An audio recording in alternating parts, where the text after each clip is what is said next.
فهو يا ابني، فهو ربنا ايه بيقول ايه بقى؟ بسم الله الرحمن الرحيم. قل أوحي إلي أنه استمع نفر من الجن فقالوا إنا سمعنا قرآنا عجبا يهدي إلى الرشد فآمنا به ولن نشرك بربنا أحدا وأنه تعالى جد ربنا ما اتخذ صاحبة ولا ولدا. يعني ربنا ولا متجوز ولا ليه ايه ابن. وأنه كان يقول سفيهنا على الله شططا. دي بقى يعني ممكن يقول سفيهنا على الله. سفيهنا اللي هو مين؟ إبليس. إبليس هو السفيه. وأنه كان يقول سفيهنا على الله شططا، يعني إبليس ده بيقول كلام غلط عن ربنا. يعني يجي يقول للإنسان ده ربنا ليه إيه ابن وهو كذاب. يجي يقول لربنا إيه، يجي يقول للناس ده ربنا إيه ليه زوجة أو الملائكة. يعني هو رب إبليس بيقول للناس إن ربنا ليه إيه بنات عشان يوديهم النار، عشان يودي الناس النار. ايوه، بيقولوا الملائكة دول بنات ربنا. حتى هم في ناس بتقول ان الملائكة دي بنات ربنا. ربنا بيقول لهم انتوا لما بتيجوا تخلفوا بتتمنوا الولاد، ازاي بتنسبوا لإلهكم البنات؟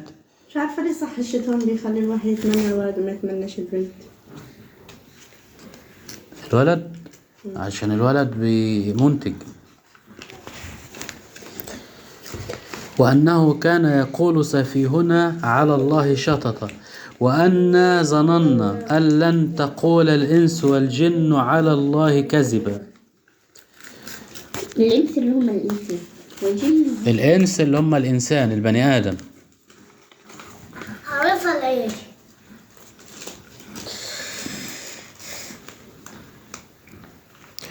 وأنا حسبنا أن لن تقول بنو آدم والجن على الله كذبا من القول. والظن ها هنا بمعنى الشك، وإنما أنكر هؤلاء النفر من الجن أن تكون علمت أن أحدا يجترئ على الكذب على الله لما سمعت القرآن، لأنهم قبل أن يسمعوه وقبل أن يعلموا تكذيب الله الزاعمين أن لله صاحبة وولد وغير ذلك من معاني الكفر، كانوا يحسبون أن إبليس صادق فيما يدعو بني آدم إليه من صنوف الكفر، فلما سمعوا القرآن أيقنوا أنه كان كاذبا في كل ذلك، فلذلك قالوا وإنه يعني هو دلوقتي الجن أصلا كانوا فاكرين ان الشيطان كلامه صح لغاية ما القرآن وسمعوا سيدنا محمد. فهم لما سمعوا سيدنا محمد فبيقولوا احنا ايه، وأنا ظننا، احنا افتكرنا ان لن تقول الانس والجن على الله كذبا. يعني احنا ما كناش متخيلين ان الانس والجن بيكذبوا على ربنا وبيقولوا ان ليه ايه اله وليه زوجة وكده. وأنه كان رجال من الإنس يعوذون برجال من الجن فزادوهم رهقا. يعني كان في ناس من البني آدمين بيستعينوا بالجن. يعني في واحد دلوقتي تلاقيه اسمه ايه الدجال أو المشعوذ. الدجال ده بيعمل ايه يا محمد؟ بيجي يستعين بعفريت أو شيطان، يتفق مع الشيطان ويقول له مثلا ايه عايزك تساعدني. فيجي مثلا الشيطان يعملوا ايه الشياطين زي ما حكيت لك قبل كده، يركبوا فوق بعض. يعني الشيطان يقف والشيطان التاني يقف على كتفه ويقف، والشيطان اللي فوقه يقف على كتف الشيطان اللي تحته، ويقعدوا يركبوا فوق على بعض، يركبوا على بعض لغاية ما يوصلوا فين؟ في السماء. يسمعوا ايه؟ يسمعوا الملائكة بتقول ايه. فيجي مثلا ايه، يعني مثلا واحد ابنه مثلا ايه دراعه هيتكسر زيك انت مثلا، فيجي الشيطان يسمع الملائكة فوق بتقول ده فلان ده دراعه هيتكسر. فالشيطان اول ما يسمع الكلمة يروح جاي ايه منزلها للشيطان اللي تحته، والشيطان اللي تحته ينزلها للشيطان اللي تحته. فهي بقى ربنا مخلي الاول كانت الشياطين بتسمع، لكن بعد كده ربنا منع ايه السماع. فاي اي شيطان بيروح يسمع يا محمد في حاجة تنزل نار من ينزل نجم يحرقه. حتى ساعات لو جيت تبص في مرة من المرات هتشوف ان السماء بينزل ايه نجم يتحرق كده. في الكرتون. شفتها؟ أيوة كده في الكرتون ده كان حجرة. ايوه هو اللي بيتحرق اللي بينزل ده نجم، وبينزل على شيطان عشان يحرقه عشان ما يسمعش. فهم بقى بيجروا ينقلوا الكلام لتحت، واخر شيطان يقول للايه البني ادم اللي هو متعامل معاه ده، يقول له ده فلان ده هيحصل له كذا، أيوة عشان ويكذب معاه ايه 100 كذبه على الكذبه على الحاجه الصح دي، يزود 100 كذبه من عنده. فيجي الناس يقولوا والله ده صح، ده الكلام ده حصل مش عارف ايه. فده بيبقى فتنه، ربنا بيفتن الناس وبيمتحنهم.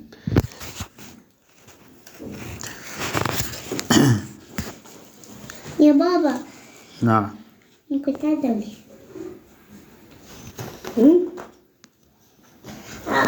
ما سبتني حمل البنطلون المبلول أمي اللعين.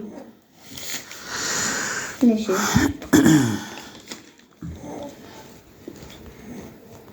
يا عبد الله مرة ما تروح المدرسة ليه؟ محدش هيروح.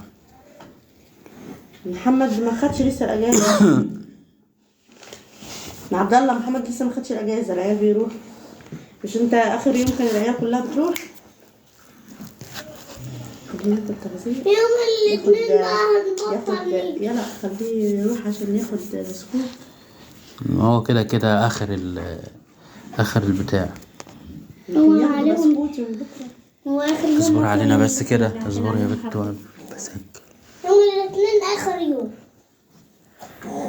ماشي يا محمد، اتعدل عشان تفوق. عشان خلصنا الكتابات بتاع اللي عند المدرسة. ماشي فهم فهو بقى تلاقي بقى ربنا بيقول ايه اهو، وانه كان رجال من الانس يعوذون برجال من الجن فزادوهم رهقا. زادوهم رهقا يعني ايه؟ يعني البني ادمين دول بيستعينوا بالجن، والجن بيخليهم ايه مشركين، فبيتعبوهم. ليه؟ يعني مثلا دلوقتي لما يجي واحد، يعني مثلا يجي واحد يقول لي ايه، يقول لواحد هات لي، او مثلا واحد يبقى شغال عند واحد بس، يعني واحد جه اشتغل عند واحد بس، فيجي يقول له ايه انت هتساعدني مثلا فين؟ في بنى البيت ده مثلا. لكن لو جه هو شغال عند 2، ده هيقول له ابني هنا، والتاني هيقول له ابني هنا. ده هيعوز يبني بيته وده هيعوز يبني بيته، فكده هو عنده ايه 2 بيخدمهم. فاللي بيخدم واحد بس بيبقى مرتاح، لكن اللي بيخدم 2 بيتعب. اللي بيخدم 2 بيتعب. ليه؟ بيبقى مش، او غير كده ايه، ممكن يبقى مثلا ايه، يبقى هو شغال في البيت ده، ويجي صاحب البيت التاني وهو شغال في البيت ده يقول له تعالى عندي، وده يجي يقول له لا خليك عندي، وده يقول له لا تعالى عندي، فهو كده هيتعب. فنفس الكلام اللي بيعبد ربنا تعدل. اللي بيعبد ربنا بس، لكن اللي بيعبد حد مع ربنا بيعبد 2 فبيتعب، غير اللي بيعبد ايه واحد بس. اللي بيعبد ربنا بس بيرتاح. عايز أشرب. هاتيله اشرب. هو في البلكونية. طب تعالى هاتيه. ماشي. وأنه كان رجال من الإنس يعوذون برجال من الجن فزادوهم رهقا وأنهم ظنوا كما ظننتم أن لن يبعث الله أحد. فالجن بيقولوا انتوا فاكرين ايه؟ يعني هم قبل سيدنا محمد كانوا فاكرين ان محدش هيجي ايه يعلم الناس، فجه سيدنا محمد فهو ربنا بيقول اهو الجن افتكروا يا محمد خليك معايا.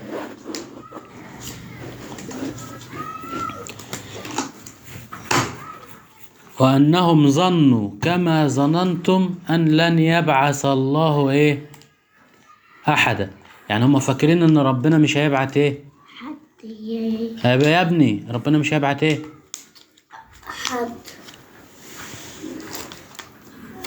وأنا لمسنا السماء، هي الشياطين هي بتقول اهي، وأنا لمسنا السماء فوجدناها ملئت حرسا شديدا وشهبا. فتلاقي الشهب تنزل على الشيطان تحرقه لما يروح يسمع. وتحرقه؟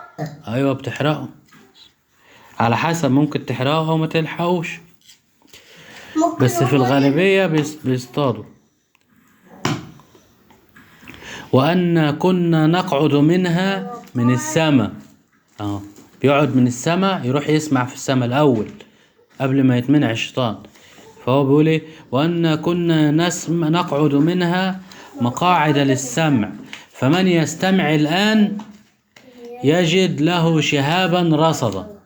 يبقى الشهاب على طول مترصد الشيطان او الجن العفريت اللي هو اللي مش مسلم ده، اول ما يروح يسمع الجن ينزل ايه الشهب تنزل ايه عليه تحرقه. تحرقهم كلهم. وأن كنا نقعد منها مقاعد للسمع فمن يستمع الآن يجد له شهابا رصدا. وأن لا ندري أشر أريد بمن في الأرض أم أراد بهم ربهم رشدا. طبعا هم بيقولوا احنا ما كناش عارفين ربنا عايز خير للناس ولا عايز لهم الشر. اكيد عايز لهم الايه الخير. اكيد ربنا عايز لهم الخير. فربنا بيقول هات يا ابني البتاع اللي عمال تلعب فيها دي، خليك مركز معايا. وأن لا ندري أشر أريد بمن في الأرض أم أراد بهم ربهم رشدا. فهو الجن بقى بيقولوا ايه، السورة دي أصلا اسمها ايه الجن، فبتتكلم عن الجن. فهو الجن بيقولوا ايه وأن منا الصالحون ومنا دون ذلك كنا طرائق قددا. الصالحون يعني منا حبة بيسمع كلام ربنا ومنا حبة ما بيسمع كلام ربنا. ايوه ايه منا حد حبة بيسمعوا كلام ربنا وحبة ما بيسمعوش كلام ربنا. ما هو لا، وأن منا الصالحون ومنا دون ذلك، يعني احنا فينا ناس الجن فيهم كويسين وفيهم ايه وحشين. فكنا طرائق كده، ده يعني احنا ايه مختلفين يعني في ناس فينا كويسة وناس وحشة. وأن ظننا أن لن نعجز الله في الأرض ولن نعجزه هربا. يعني احنا ايه مش هنقدر نبعد عن ربنا. ربنا لو أمر ان احنا نموت خلاص هنموت، ما نقدرش نهرب منه. وأن ظننا أن لن نعجز الله في الأرض ولن نعجزه هربا. وأن لما سمعنا الهدى من مين يا بنت كلم ايه وبعدين معاك. وأن لما سمعنا الهدى آمنا به، يعني أول ما سمعنا سيدنا محمد الهدى اللي مع سيدنا محمد ايه آمنا به. فمن يؤمن بربه فلا يخاف بخسا ولا رهقا. يعني اللي يسمع كلام ربنا ما يخافش ان ربنا يظلمه. ربنا عمره ما هيظلم اللي هيسمع كلامه، وهيعاقب اللي مش هيسمع كلامه.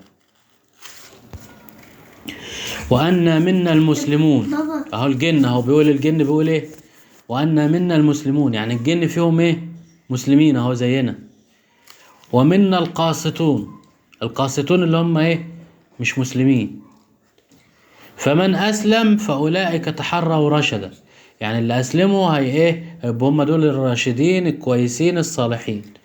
وأما القاسطون فكانوا لجهنم ايه حطبا، يعني القاسطون اللي هم المش مسلمين هيبقوا ايه لجهنم حطب. حطب يعني انت دلوقتي لما بتيجي تولع نار مش بتولع في خشب عشان تولع النار، فلازم تجيب خشب عشان النار تولع. يعني ممكن واحد عايز مثلا شفت لما بقول لك لما كنا قاعدين في الشارع ووريتك الشجرة بقول لك الشجرة دي بيكسروها يولعوها. ايوه كان في واحد في المناطق ويكسر شجرة. ايوه ما هو بيكسر الشجرة ليه؟ عشان الحطب ده هو اللي بيولع النار. ويدفوا منها. فهو ربنا بيقول واما القاسطون فكانوا لجهنم حطبا، يعني النار بتولع بيهم اللي هم الكفار دول. وقال لو استقاموا على الطريقة، يعني هم لو سمعوا كلام ربنا كانوا هيعمل ايه ربنا فيهم؟ لأسقيناهم ماء غدقا، يعني هنشربهم مية جميلة في الجنة لو الكفار دول ايه كانوا سمعوا الكلام. بس خلاص هم خلاص دخلوا النار وما سمعوش الكلام. حتى تلاقي ربنا لما بيجي الكفار اللي هم ما سمعوش كلام ربنا في الآخرة يقولوا يا رب رجعنا الدنيا نسمع كلامك، يقول لهم ما خلاص انتوا لو رجعتكم هتكون برضه زي هتكونوا زي ما انتوا برضو مش مسلمين. اسكتي انت شرحتهاش فاكرة. لا فهو ربنا بيقول وقال لو استقاموا على الطريقة لأسقيناهم ماء غدقا لنفتنهم فيه. نفتنهم فيه يعني نمتحنهم في نمتحنهم. ومن يعرض عن ذكر ربه، يعني اللي يسيب الرسول سيدنا محمد وما يسمعش كلامه يسلكه عذابا صعدا. يسلكه عذابا صعدا يعني ايه؟ يعني اول ما بيجي يموت بيتعذب وبعد كده العذاب بيزيد. صعدا يعني ايه؟ بيزيد لفوق بيطلع زي الشيطان. يعني شفت انت لما بتيجي تطلع السلم او لما بتيجي تطلع السلم اسمه اسمه صعود. صعود يعني طلوع لفوق. فهو نفس الكلام ربنا هيعذب الكافر ده او المش مسلم بيزود له في التعذيب. وأن المساجد لله فلا تدعو مع الله أحد، يعني اللي يروح المسجد يقول يا الله، المساجد دي لله بس. وأنه لما قام عبد الله يدعوه كادوا يكونون عليه لبدا. محمد بتنام ولا ايه؟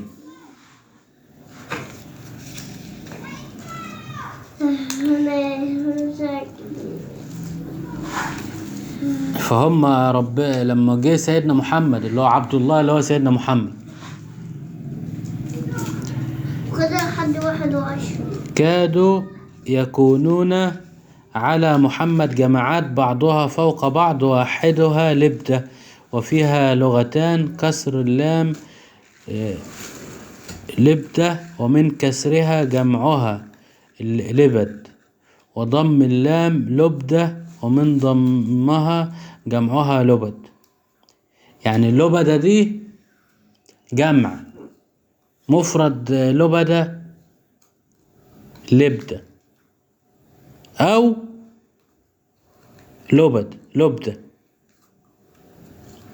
فلبدة أو لبدة الجمع لبد.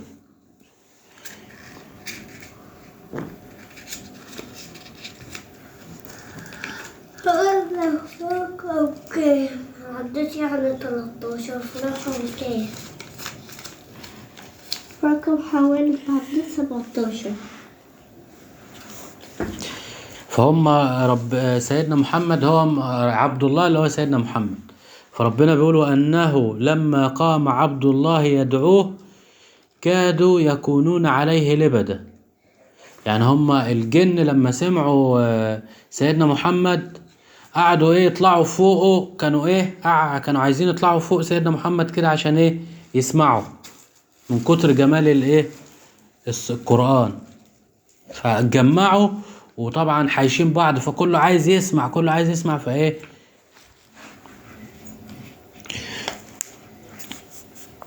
وأنه لما قام عبد الله يدعوه كادوا يكونون عليه لبدا. قل إنما أدعو ربي ولا أشرك به أحدا. يعني انا هدعي ربنا بس ومش هشرك بيه ايه احد. قل اني لا املك لكم ضرا ولا رشدا. يعني هو دلوقتي سيدنا محمد بيقول ايه؟ ان انا ما املك لكمش اي حاجه، ولا اقدر اضركم ولا اقدر ايه ولا اقدر ايه ولا اقدر اضركم ولا اقدر انفعكم. اللي بينفعكم وبيضركم مين؟ ربنا. هو اللي مسؤول عننا كلنا ربنا، ولا حد يقدر يضر حد. يعني في سيدنا محمد بيقول ايه؟ اتعدل.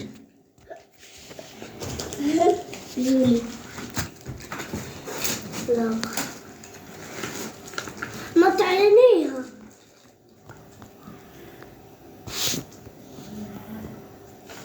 معانا 13 جديدة يا محمد في واحد اللي هو ابن عم سيدنا محمد. يعني شفت محمود كده زي انت ومحمود كده. سيدنا محمد كان ليه واحد ابن عمه أبو اسمه طالب. ابن أبو طالب. لا، ابن اخو ابو طالب، بس اسمه عبد الله ابن ايه؟ ابن عباس. ما هو دلوقتي سيدنا محمد اسمه محمد ابن عبد الله ابن عبد المطلب. كان ليه عمه اسمه العباس ابن عبد المطلب، اخو ايه؟ اخو ابوه. فسيدنا عبد الله ده كان ابن عم ايه؟ سيدنا محمد كان ابن العباس، اسمه عبد الله ابن عباس ابن عبد المطلب. وسيدنا محمد اسمه سيدنا محمد ابن عبد الله ابن عبد المطلب. فاخوه البنت كانت بتقول له هل خبط محمد بن عبد الله. ايوه، ما هو ليه اسم ليه مناف. ايوه، واخر حاجه مش عارفه ايه، مش فاكره ايه. اتعشيت ولا حط الشوكه دي في الفريزر؟ اخر حاجه مش عارفه ايه. فسيدنا عبد الله ده كان لسه صغير زيك كده. راح جه سيدنا محمد قال له ايه؟ قال له يا غلام اني اتعدل. قال له يا غلام اني اعلمك كلمات. اعلمك كلمات يعني انا هعلمك كام كلمه كده تتعلمهم. يا ابني بصلي وركز معايا، ما تقعدش تتلفت. يا غلام اني اعلمك كلمات. فهو اعتبر كده ان سيدنا محمد بيقول لك الكلام ده. بيقول لك ايه بقى؟ بص، بيقول لك ايه؟ احفظ الله يحفظك. احفظ الله يحفظك يعني ايه؟ يعني انت اسمع كلام ربنا. يعني سيدنا محمد بيقول لك اهو، هو الكلام ده بيقوله لكل اللي في سنك زيك انت، بيقوله لك. بيقول احفظ الله يحفظك. احفظ الله تجده تجاهك. يعني انت عايز ربنا يقف معاك، اسمع كلام ايه؟ ربنا. يا ابني اسمعني، بتعمل ايه انت؟ اسمع الكلام اللي بقوله لك. سامع انا بقول ايه؟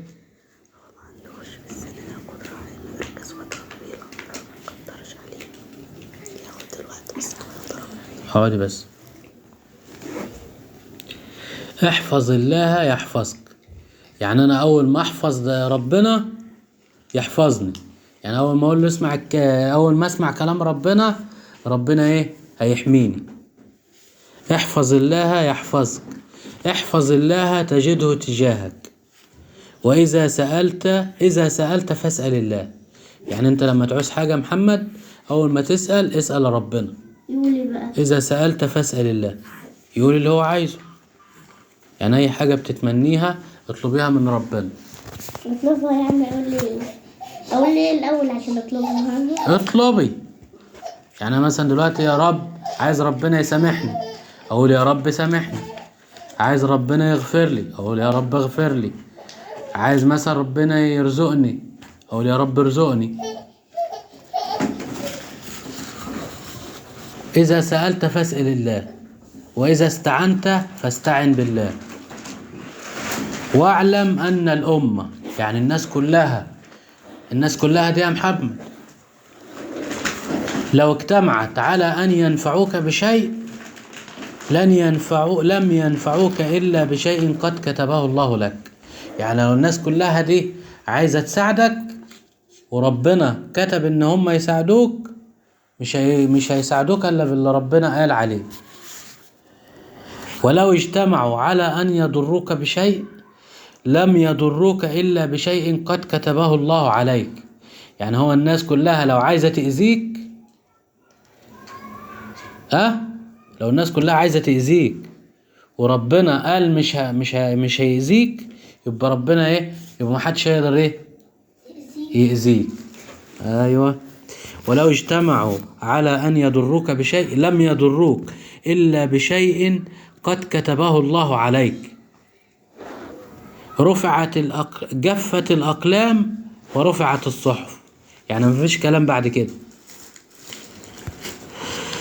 فهو سيدنا محمد بيقول لهم قل إني لا أملك لكم ضرا ولا رشدا.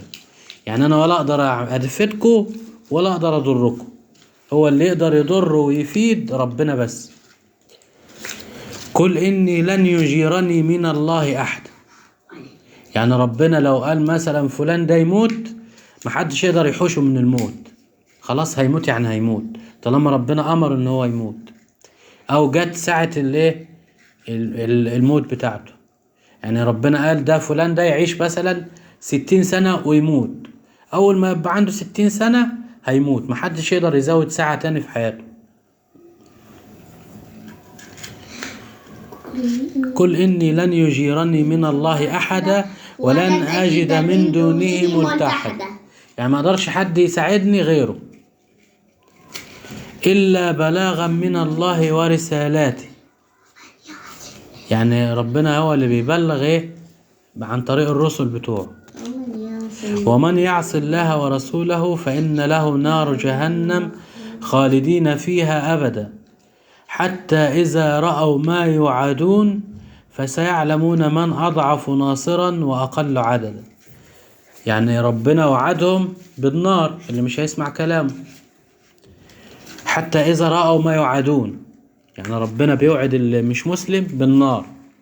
والمسلم بالجنة. يا بنت اسكتي. حتى إذا رأوا ما يوعدون، يعني ربنا لما بيوعد اللي مش هيسمع كلامه بالنار هيشوفوا بقى. أول ما هيشوفوا النار فسيعلمون من أضعف ناصرا وأقل عددا. يعني اللي هيشوف النار وهو داخلها كده هيعرف مين القوي، وهيعرف مين اللي هو اللي بينفذ. اول ما يروحوا يشوفوا النار هيلاقوا نفسهم داخلين النار، محدش يقدر يقول لهم يمنعهم ان هم يخشوا النار. هيخشوا النار ليه؟ ربنا عشان ربنا قال يخشوا النار. ولما يخشوا النار مش هيشوفوا ربنا. مش هيشوفوا ربنا. مش هيشوفوا ربنا. اللي بيخشوا الجنة بس هم اللي بيشوفوا ربنا. صح. قل إن أدري. هما يمشوا كده بالغلاهم يروحوا على النار. لا يا أختي، الملائكة هتشيلهم وترموهم في النار. يا عم قول لي. وغير كده هو أصلا بيخشوا النار إزاي؟ حاجة اسمها الصراط. الصراط ده زي طريق كله هيمشي فيه، هيعدي على النار. يعني شفت انت شفت مثلا لما بتيجي تعدي، لو في شوية مية بتعدي من فوقهم بتنط من فوقهم، اهي النار هتبقى زي المية كده هنمشي من فوقها احنا؟ كله هيمشي من فوقها. فاللي سمع كلام ربنا هيعدي وهيلاقي الطريق واسع وهيعدي. اللي ما بيسمعش كلام ربنا ومات مش مسلم، اول ما هيعدي كده هتروح جايه حاجه تشد تروح خطفاه ومنزلاه فين؟ في النار. يروح واقع فين؟ في النار. مين اللي هتخطف؟ حاجه كلاليب. كلاليب. وفي ناس هتعدي بقى على حسب. يعني في واحد هيبقى ماشي اللي هو عمل غلطات وعمل حسنات، فغلطاته كتير وعنده حسنات، فهو ماشي هيمشي، وهو ماشي هيروح جاي واقع يتلسع من النار، يرجع يوم تاني يمشي يقع يتلسع لغاية ما يعدي. وفي واحد تاني هيبقى زي البرق، هيعدي في ايه، في ثانية، هيعدي بسرعة. وفي واحد ايه هيمشي بالراحة، وواحد هيحبي، على حسب كل واحد وعمله. اللي عمله حلو هيمشي بسرعة، اللي عمله منيل بنيلة هيقع في النار. حتى إذا رأوا ما يوعدون فسيعلمون من أضعف ناصرا وأقل عددا. قل إن أدري أقريب ما توعدون أم يجعل له ربي أمدا. يعني انتوا ربنا وعدكم بالنار، اللي هم ما يسمعوش كلام سيدنا محمد، فبيقول لهم سيدنا محمد برضه هيمشي. سيدنا محمد هيعدي زي البرق بسرعة، والأنبياء كلهم هيعدوا بسرعة، والصحابة هيعدوا بسرعة، والناس اللي سمعوا بقى كلام سيدنا محمد هيعدوا بسرعة. وفي ناس بقى سمعوا كلام سيدنا محمد وعملوا غلطات، فدول هيبقوا على حسب بقى. واحد هيبقى راكب حصان، واحد هيبقى ماشي.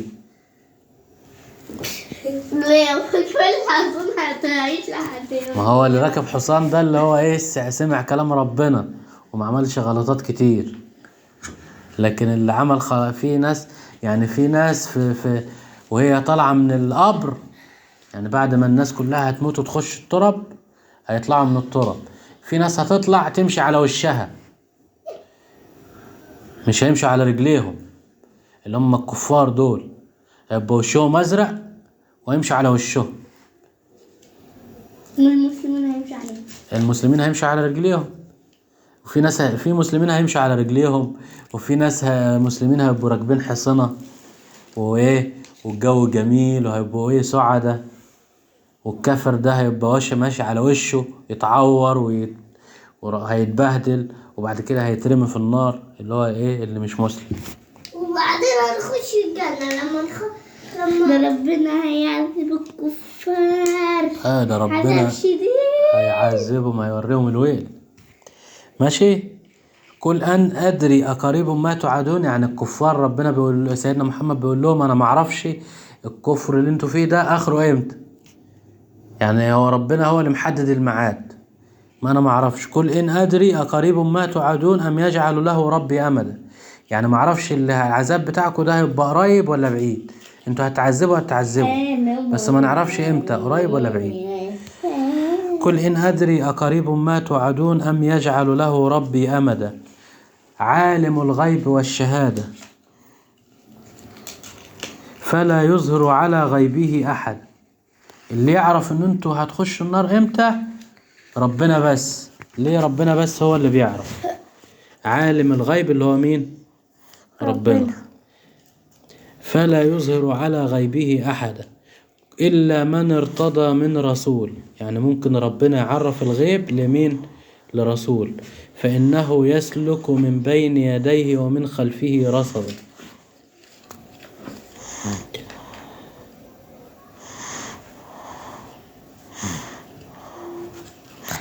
هذا التلفون في سورة البقرة.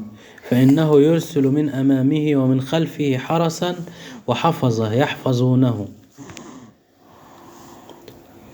يعني ربنا بيبعت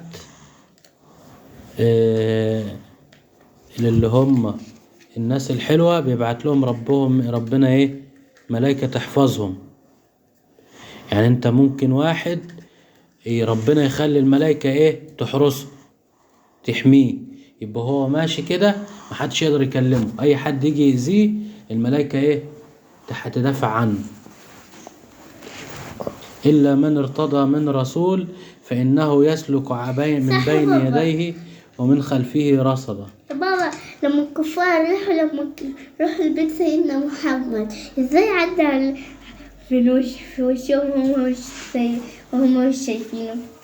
ما هو ربنا أمر. ما هو دلوقتي يبقى سيدنا إبراهيم ما راح النار ما تلسعش. ازاي ما تلسعش؟ هو ربنا قال النار ما تلسعيش إبراهيم، ونفس الكلام قال لسيدنا محمد عدي، وقال لعينين الكفار ما تشوفيش سيدنا محمد، فهو عدى قصادهم وما شافوش. لو حط عليهم التراب ما حسوش. ما حسوش برضه. ليه ما حسوش؟ هو ربنا امر ان عينيهم ولا احساسهم ان هم ايه ولا يشوفوه ولا يحسوا بيه. حتى واحد جه وفضلوا واقفين وهو الرسول سيدنا محمد عدى من قصادهم، وبعد ما مشي واحد بيقول لهم انتوا واقفين ليه؟ قالوا له احنا مستنيين ايه محمد. قال لهم ده محمد مشي ومشي بعيد كمان وانتوا مش حاسين. وضرب عليه بالتراب. وراحوا لقيوه قابلوه، يعني هم قعدوا يجروا وراه وراحوا له لغايه الغار اللي كان مستخبي فيه هو سيدنا ابو بكر. سيدنا محمد وسيدنا ابو بكر كانوا قاعدين كده في الغار. سيدنا ابو بكر بيقول لسيدنا محمد اقعد هنا يا حمو. برضو دي حته ما شافوش فيها برضو تاني. يعني هو سيدنا محمد الكفار كانوا واقفين كده، فهو سيدنا ابو بكر قال لسيدنا محمد يا رسول الله والله لو ما نظر سمعوش. ايه ما سمعوهمش. ما الكفار ما سمعوهوش. وهو بيقول له ما سمعوش. لا هم ولا سامعين ولا شايفين. هو ايه سيدنا ابو بكر قال لسيدنا محمد والله لو نظر احدهم تحت قدميه لرآن. يعني لو واحد بص عند رجله كده هيشوفنا. يعني هم لو بصوا يعني احنا قصادهم يا رسول الله، لو نظر احدهم تحت قدميه لرآن. راح جه سيدنا محمد قال له ما ظنك باثنين الله ثالثهم. يعني هو ربنا هو اللي ايه ما خلاش الكفار يشوفوا سيدنا محمد. ليه سيدنا حتى في الغار. ايه وحتى في الغار. وفي الغار ما شافوهوش برضه. يعني هو كان قصاده كانوا سيدنا محمد لو كانوا شافوه كانوا هيعملوا له ايه؟ كانوا هيقتلوه. هم اصلا ماسكين السيوف اصلا، مش هم كانوا قاعدين في دار الندوة والشيطان قال لهم هاتوا شباب من كل قبيلة وتقتلوه. فهم كانوا معاهم السيوف ورايحين يقتلوه عند البيت. فلما هو مشي من غير ما يشوفوه من غير ما يشوفوه راح جه جري وراه. هو مين اللي قال لهم ده ماشي؟ واحد شافه اسمه ايه؟ ما اعرفش. وهو بيقول لهم ليه ده؟ بيقول لهم ليه؟ هو معدي ما مش في دماغه. هو ماشي بيقول لهم انتوا واقفين ليه متجمعين ليه كده؟ قالوا والله احنا قالوا احنا مستنيين محمد جوه. راح جه قال لهم ده هو اصلا مشي انتوا ما شفتوش ولا ايه؟ ماشي. وهم عرفوا ازاي الغار بتاعهم؟ ايه ازاي عرفوا يروحوا له؟ هم دوروا في كل حتة. ففي ناس ازاي يعني؟ ازاي ايه يعني انت زي دلوقتي كل حاجة. الواد دوت مرة جه رحت عند ام محمد عطية اللي هي ام في الرضاعة، وجي اول ما وقف عند الباب راح جه سابني ومشي. فالمهم رحت قعدت ادور عليه. فقعدت ادور عليه فين؟ قعدت ادور عليه في الاماكن اللي توقعت ان هو يكون فيها. رحت الناحية دي ورحت الناحية دي ورحت فين ولفيت كده ودورت عليه. احنا كانوا واخدنا. ايوه. فهو دايما انت لما بتدوري بتفترضي فروضات، بتقول يا ترى هو ممكن يكون اكيد هنا او هنا او هنا، فانت بتحتمل احتمالات فبتدوري في الايه في الاماكن اللي انت بتفكري في ان هي احتمال يكون فيها. فهم نفس الكلام، هم فكروا قالوا احتمال يكون في الغار مستخبي. راحوا للغار وهم بيبصوا هو كان قصادهم وما شافوهوش. فهو ربنا بيقول يا محمد يكون في حتة تاني برضه ما يشوفوش. إلا من ارتضى من رسول فإنه يسلك من بين يديه ومن خلفه رصدا ليعلم أن قد أبلغوا رسالات ربهم وأحاط بما لديهم وأحصى كل شيء عدد. فاكرة لما شرحنا سورة المدثر كانوا الولاد اللي كانوا عيني من الجبل دول سيدنا محمد قال لهم ما تنزلوش نزلوا، واللي مشيوا دول وغلبوه واللي كانوا على الجبل هم طلعوا سيدنا محمد ميت وهو ما كانش ميت. سورة المدثر. أيوة غزوة أحد. سورة المدثر دي وما عندها سورة المدثر.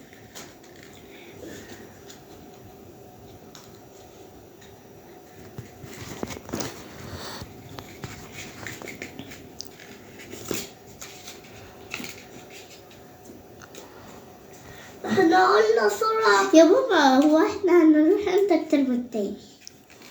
الترم التاني في شهر 2. شهر 2 أول 2 يعني؟ ايه؟ أول 2 أيوة. لا مش أول 2. أول 2 أول 2 2 أول 2.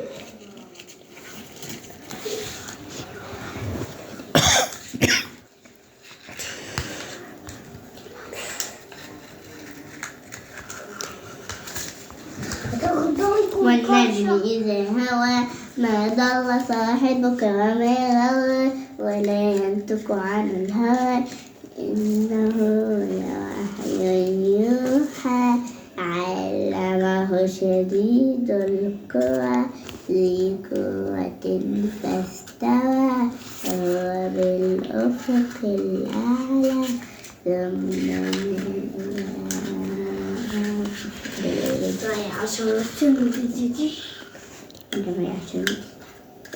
أنا ممكن ألزقهم في بعض.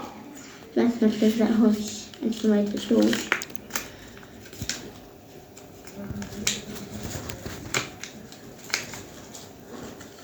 ادخل عاد وكل يتشيل اللزق تاني.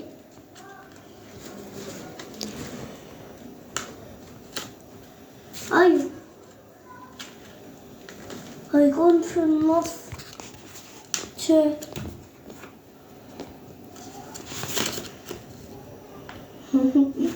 يلا شرحتها لي. لسه في تاني. حتى صورة المرسلات ما شرحهاليش كلها. كمل صورة المرسلات. سورة المرسلات يا ابني ما شرحتها لك. ما كملتليش الآية.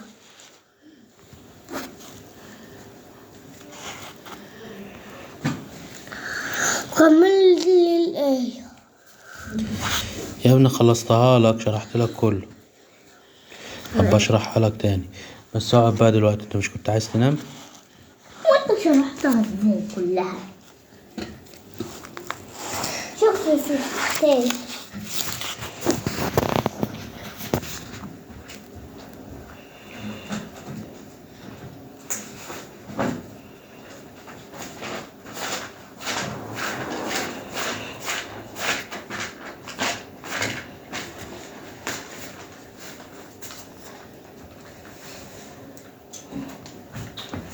لا يعلم أن قد أبلغ لشابين وحط بما لديه وأحصى كل شيء عددا. تقولها هذه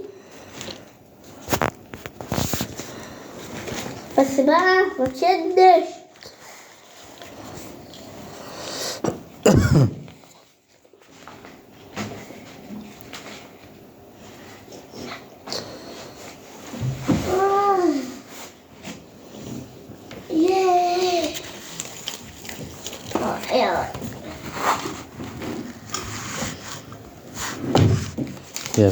يا بيت 17. أنا معايا يا بابا. نعم. هي ديت الأم بالمعروف ولا الأمر. دي الأمر. الأمر فين الأمر؟ ألف لم ألف الأمر. دي بص النهي. أيوة الأمر بالمعروف والنهي عن المنكر. الأمر. إيه؟ الأمر في ريها هي.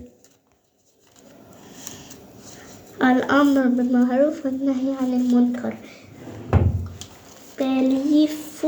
تأليف أبي سهيبة سيد بني بيومي.